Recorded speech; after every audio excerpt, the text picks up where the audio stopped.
President Trump, President Trump, President Trump, President Trump, President Trump, President Trump, President Trump, Trump administration, President Trump, President Trump, President Trump, President Trump, President Trump, President Trump, President Trump, President Trump, President Trump, President Trump, President Trump, President Trump, President Trump, President Trump, President Trump.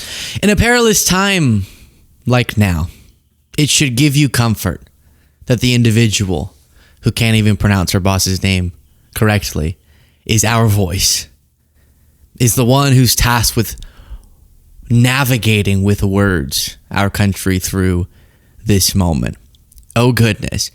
Trump sent out a globally terrifying message amid the US's war now with Iran, which then prompted Leavitt to come out and do a little bit of damage control. We'll get to that, but first, just at the start of some of these segments, I want to give you crucial updates as they come in. Iran confirms missile attack on U.S. military base in Qatar. So this is the first we've seen in terms of an Iranian retaliation.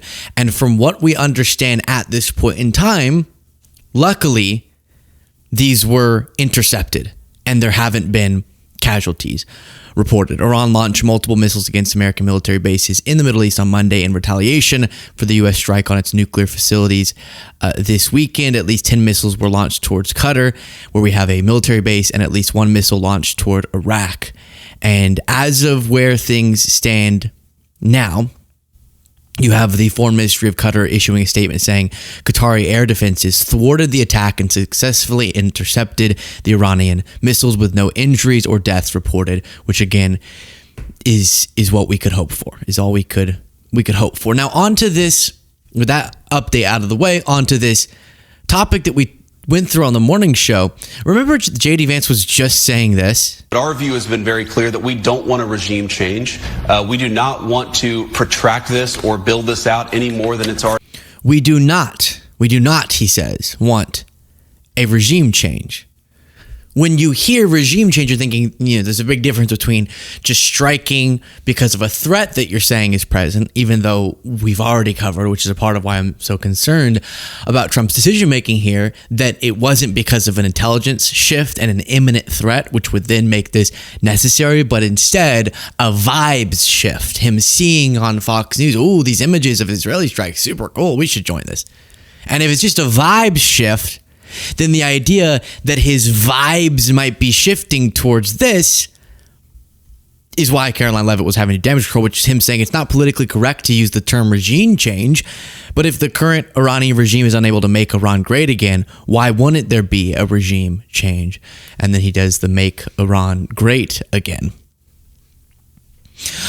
And so I have to be, as much as I oppose and dislike Trump, I'm always going to give you the most fair assessment I can of what he's saying. There is a big difference between saying, I hope that Iranians eventually choose somebody different or choose a different regime, and the U.S. is going to facilitate that, which has been the justification for past interventions, which has been so catastrophic for the countries that we've intervened in, and for our military members and for our resources. But he didn't clarify, which is why then Karoline Leavitt had to come out and do that herself. Let's hear what she had to say.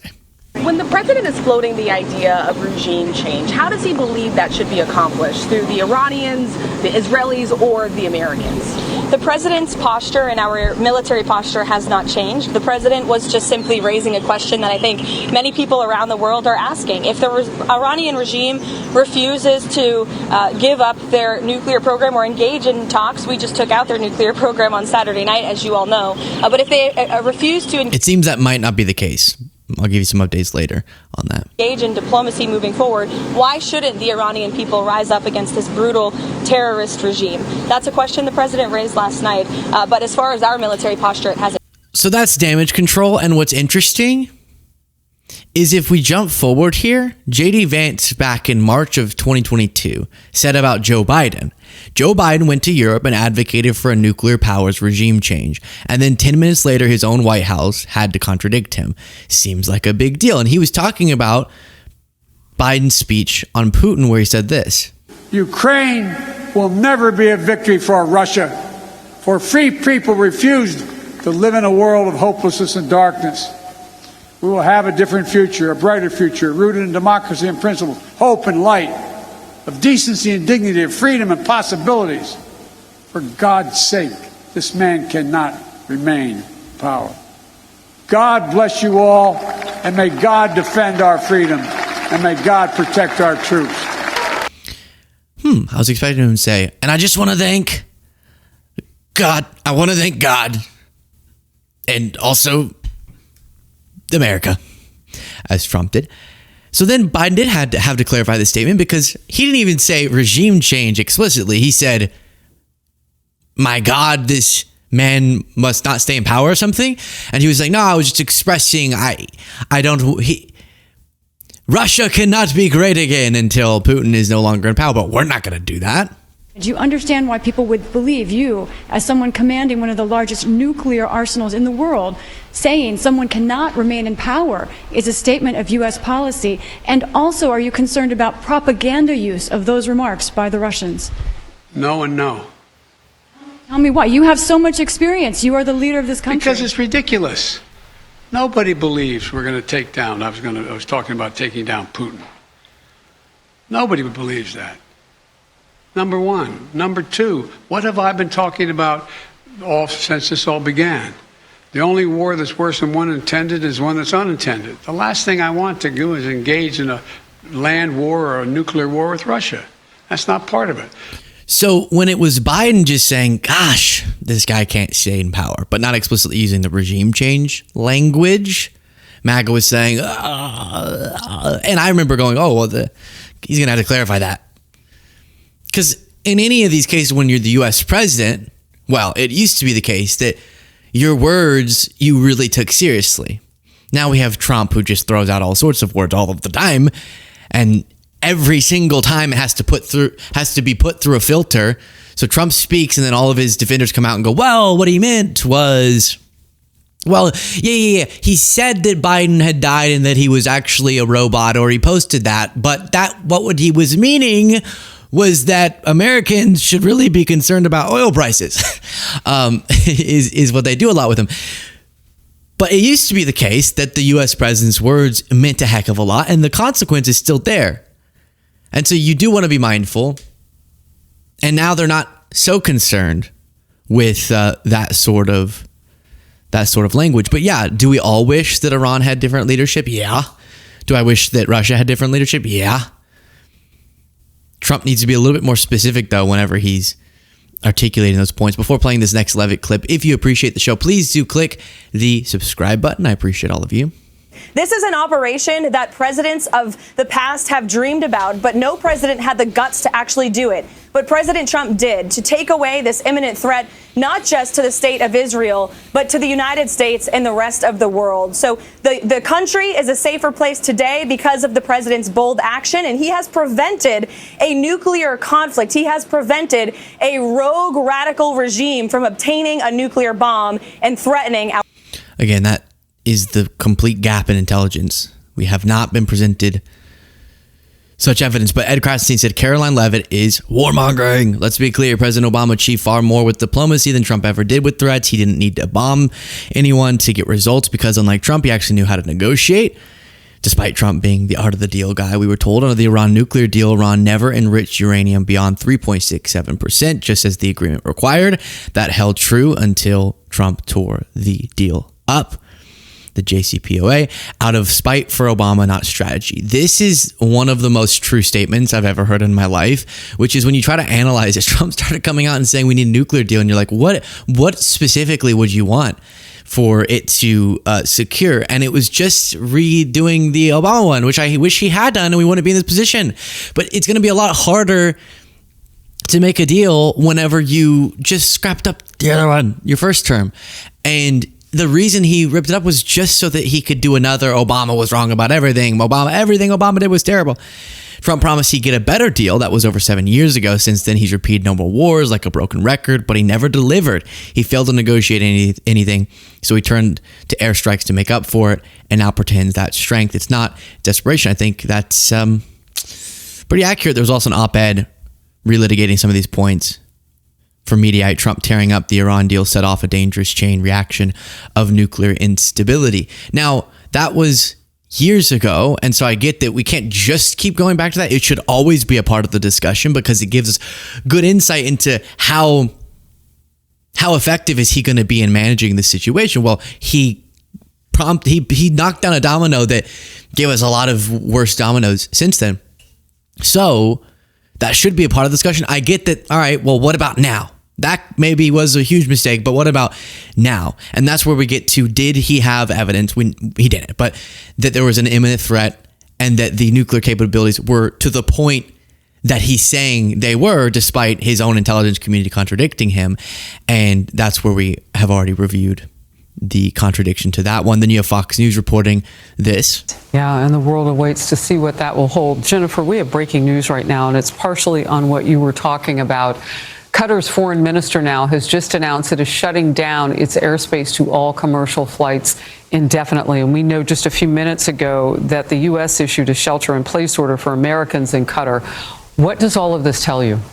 Well, there's very significant intelligence and a warning that Iran could strike at any time, an imminent threat to Qatar.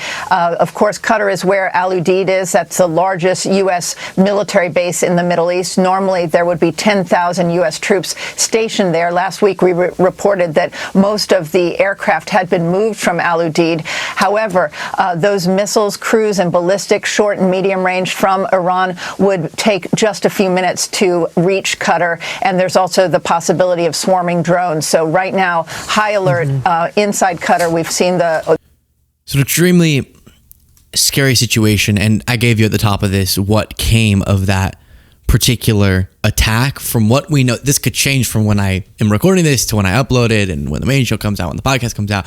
Everything's up in the air all the time. But from what we know now, it looks like that was prevented. The worst of it was prevented, which is good news. But you start to get a sense of, if this was just a vibes-based decision on Trump's part and not one of real wisdom, which it could have been either, because wisdom and Trump go together very frequently. Why are you looking at me like that? They do. He has lots of dumb. The whiz, not so much. The dumb, a lot of it. But you see where it's leading. And then you have Leavitt on Fox News doing more damage control, saying this is the peace through strength that we talked about with Trump. What? We had MAGA saying Joe Biden or Kamala Harris are going to get us into a war with Iran, and that would be the worst thing. But now you're rooting it on? I don't know. Can't follow. And nobody knows what it means to accomplish peace through strength better than President Trump. He is the one. Can we please just say the name correctly? Whatever. This is serious stuff, Leavitt. You can't say Trump. It has to be Chump. All right. It applies, but it's weird that you say that. Better than President Trump.